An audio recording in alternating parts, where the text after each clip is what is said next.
Assalamualaikum warahmatullahi wabarakatuh. Saya Regina Pinkan dari jurusan Ilmu Administrasi Bisnis dengan NPM CB2411101134.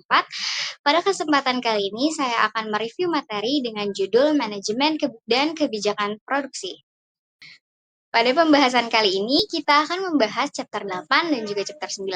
Pada chapter 8, kita akan membahas faktor produksi, ruang lingkup, dan juga manajemen kualitas. Pada chapter 9, kita akan membahas konsep produk, klasifikasi produk, bauran produk, pengembangan alternatif, dan juga identitas dari produk tersebut. Pertama-tama, kita akan membahas tentang faktor produksi. Faktor produksi itu apa sih? Faktor produksi adalah faktor pendukung terjadinya suatu produk. Produk itu terjadi karena ada faktor-faktor produksi sehingga dapat terjadi produksi itu sendiri. Ada apa aja? Pertama, kita bahas tentang sumber daya alam. Sumber daya alam itu sendiri adalah segala sesuatu yang ada di lingkup sekitar kita, sekitar manusia. Salah contohnya itu bisa berupa tanah, air, tumbuhan, dan berbagai jenis lainnya. Terus yang kedua ada sumber daya modal. Sumber daya modal ini terbagi menjadi dua, yaitu kegunaan dalam proses produksi. Ada sumber daya modal tetap. Sumber daya modal tetap itu sumber daya modal yang kita beli sekali doang, kayak contohnya bangunan. Terus sumber daya modal bergerak yaitu contohnya seperti bahan baku. Terus pada sumber daya modal yang kedua itu adalah bentuk modal. Bentuk modal itu ada bentuk modal konkret, yaitu berupa apa yang bisa kita lihat seperti bahan baku, terus juga tanah ataupun tempat tempat yang kita jadikan sebagai faktor produksi. Terus ada sumber daya modal abstrak. Modal abstrak ini tidak bisa kita lihat tapi juga berguna, seperti contohnya adalah nama baik perusahaan. Yang ketiga, ada tenaga kerja. Tenaga kerja tentunya juga sangat membantu dalam proses produksi. Ada tenaga kerja itu terbagi menjadi tiga. Ada tenaga kerja terdidik, tenaga kerja yang melalui proses pendidikan seperti guru, dokter, yang tentunya mereka tidak akan bisa menjadi sebuah tenaga kerja kalau mereka tidak melalui proses pendidikan. Yang kedua, ada tenaga kerja terlatih, seperti supir, mereka melewati proses pelatihan. Yang ketiga, ini adalah tenaga kerja yang tidak terdidik dan juga tidak terlatih. Jadi, hanya memerlukan keinginan untuk menjadi seorang tenaga kerja seperti kuli bangunan. Yang keempat, ada teknologi. Seiring berkembangnya suatu produk atau suatu usaha, maka diperlukan teknologi yang semakin memadai atau semakin berkembang pula. Yang kelima, diperlukannya informasi, di mana suatu produk itu bisa berkembang jika kita punya informasi tentang konsumen, tentang di mana apakah mereka menyukai produk yang kita buat atau tidak, sehingga produksi itu bisa berkembang. Yang terakhir adalah pengusaha. Pengusaha sebagai sumber daya manusia di sini yang menjalankan bisnis tersebut, yang menjadi otak dari semua ide-ide yang terjadi dalam bisnis tersebut. Yang berikutnya adalah mengenai ruang lingkup produksi. Ruang lingkup produksi itu sendiri terbagi lagi menjadi perencanaan sistem produksi, sistem pengendalian produksi, sistem informasi produksi. Ruang lingkup ini terbagi menjadi dua. Pertama, saya akan membahas tentang wujud proses produksi. Wujud proses produksi ini sendiri ada beberapa industri-industri atau produk-produk yang juga pasti kita banyak ketahui di sekitar kita. Contohnya kayak industri proses kimia. Contohnya ada industri obat, pasti kita selalu membeli obat. Terus industri pupuk dan industri lainnya yang berhubungan dengan proses kimia.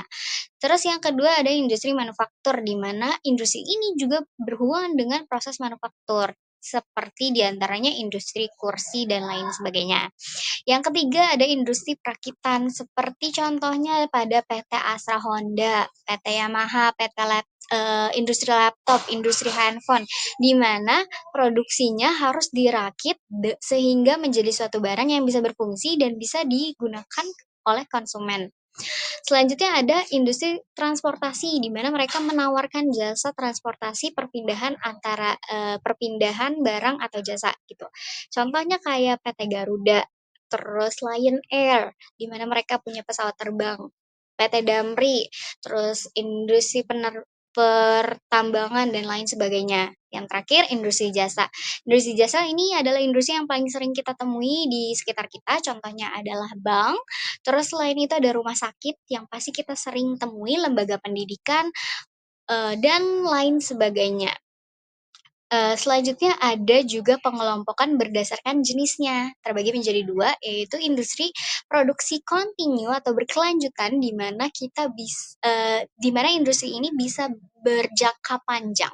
Contohnya seperti industri makanan, terus juga industri layanan rumah sakit, layanan telekomunikasi, di mana semua orang membutuhkan hal tersebut sehingga ini menjadi suatu industri yang punya continuity atau keberkelanjutan.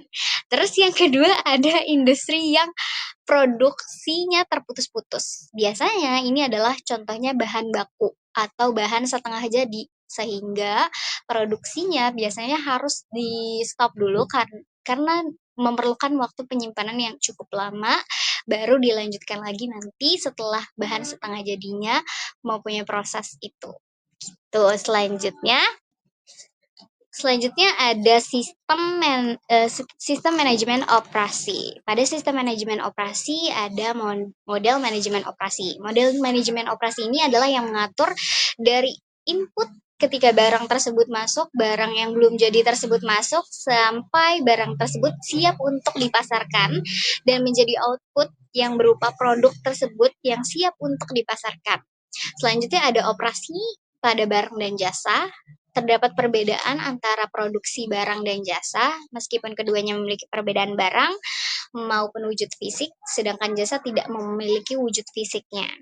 Selanjutnya ada desain sistem operasi. Pada pembelajaran ini di kelas administrasi bisnis kemarin, Pak Aidil juga sempat memberikan berbentuk seperti skema berupa desain di mana ketika barang masuk lalu melalui tahapan-tahapan sehingga menjadi output dan mengeluarkan tersebut bisa dijual dan diekspor ke luar negeri.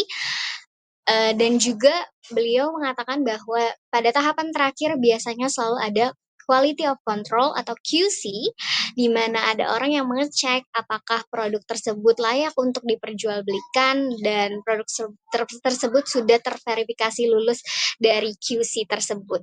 Selanjutnya juga ada perkembangan desain sistem. Perkembangan ini berdasarkan dengan seiring berkembangnya waktu tentu berkembang pula desain-desain yang ada dalam proses produksi ini. Ada banyak sekali desain terbaru yang tentunya semakin berkembang seiring berjalannya waktu. Yang terakhir adalah perencanaan fasilitas. Perencanaan fasilitas ini dimulai dari perencanaan lokasinya, lokasi di mana tempat produksi, apakah industri ini mencakup lokasi yang efektif, kerja efisien, diperlukan perencanaan yang tentunya sangat tepat terhadap apa yang ingin kita produksi dengan lokasi yang akan kita tetapkan. Terus ada juga perencanaan layout. Selain lokasi, itu ada layout, dirancang dari produknya masuk hingga produknya keluar menjadi sebuah output dan siap untuk dipasarkan. Layoutnya ada berupa layout produksi, yaitu berupa produk, prosesnya, terus posisi tetapnya, ada juga berupa layout fungsi, di mana penyimpanannya, pemasarannya, dan proyeknya tentunya ditetapkan dalam perencanaan fasilitas ini. Oke, selanjutnya adalah manajemen kualitas. Yang pertama kita bahas tentang konsep kualitas.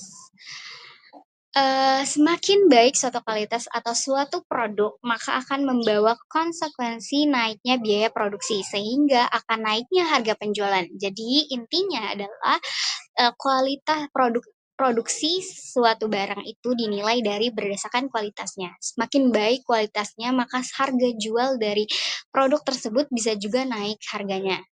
Semakin baik kualitasnya, maka pembelinya akan semakin banyak dan orang akan semakin banyak minat dengan produk yang kita jualkan.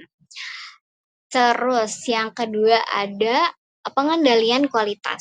Dengan pengendalian kualitas ini ada berbagai macam cara mengendalikan kualitas agar kualitas dari produk yang kita jual atau produk yang kita produksi itu selalu bagus. Ada 2 cara, yaitu satu adalah sampling. Dengan menggunakan sampling atau pengecekan pada akhir produksi. Seperti kita misal udah selesai produksi, terus kita mau ngecek produksinya bagus atau enggak. Kita nggak harus ngecek semua produknya, apakah produknya bagus atau enggak. Tapi kita bisa ambil beberapa produk sebagai sampling atau sebagai hal yang bisa kita lihat apakah produk tersebut bagus dan siap untuk dipasarkan. Jika banyak kecacatan dari produk tersebut, maka bisa dikatakan bahwa produksi tersebut juga gagal. Terus yang kedua, kita juga bisa melakukan pengendalian proses dari awal sesuai dengan SOP yang telah diterapkan. Contohnya, kalau misal kita bikin suatu produk dengan harus disimpan dengan suhu tertentu, maka kita harus punya SOP bahwa produk tersebut harus disimpan dengan suhu sekian, terus tekanannya sekian, kecepatannya sekian, parameternya sekian, sehingga produk tersebut dari awal proses produksi sampai produk tersebut sampai kepada konsumen, maka produk tersebut akan dalam kondisi yang baik. Selanjutnya, pada pembahasan chapter 9, kita akan mulai dengan konsep produksi. Konsep produksi dari konsep membeli suatu produk. Konsumen akan membeli suatu produk karena mereka menyukai dan memperoleh manfaat dari produk tersebut. Sehingga suatu produk itu diperlukan dua hal. Yang pertama, itu manfaat atau benefit yang bisa dihasilkan dari produk tersebut. Jadi jika kita memproduksi suatu barang, maka barang itu harus bisa bermanfaat untuk orang lain. Yang kedua adalah ciri khas dari barang tersebut. Kita harus menjual suatu barang atau memproduksi suatu barang yang berbeda, yang memiliki ciri khas tersendiri, yang membedakan barang yang kita produksi dengan barang yang orang lain produksi. Sehingga konsumen akan lebih tertarik kepada barang yang kita produksi. Selanjutnya adalah klasifikasi produk. Yang pertama ada klasifikasi produk konsumsi secara umum. Ada 3. Yang pertama ada convenience goods. Convenience goods ini adalah produk dalam kategori yang merupakan produk yang relatif tidak mahal dan sering dibeli secara dengan sedikit waktu dan pertimbangan. Yang kedua ada shopping goods. Merupakan produk atau barang dan jasa yang lebih mahal dan lebih jarang dibeli oleh konsumen. Yang ketiga ada specialty goods. Biasanya berupa barang dan jasa yang merupakan produk yang sangat penting dan mahal harganya. Selanjutnya ada klasifikasi produk. Klasifikasi produk ini dibagi menjadi 2, ada biaya beban dan biaya barang modal. Pada biaya beban biasanya produk dan jasa dikonsumsi dalam setahun oleh perusahaan yang memproduksi barang lain yang menyediakan jasa lain atau menyediakan jasa lain. Yang kedua, biaya barang modal. Biasanya tahan lama dan tidak habis sekali pakai. Selanjutnya adalah bauran produk. Bauran produk adalah penyedia berbagai jenis produk yang ditawarkan. Contohnya multi-line produk. Multi-line produk ini misalnya seperti pelayanan kesehatan yang terintegritas dengan pelayanan binatura, perawatan alat kesehatan, penyediaan persewaan alat, dan sebagainya.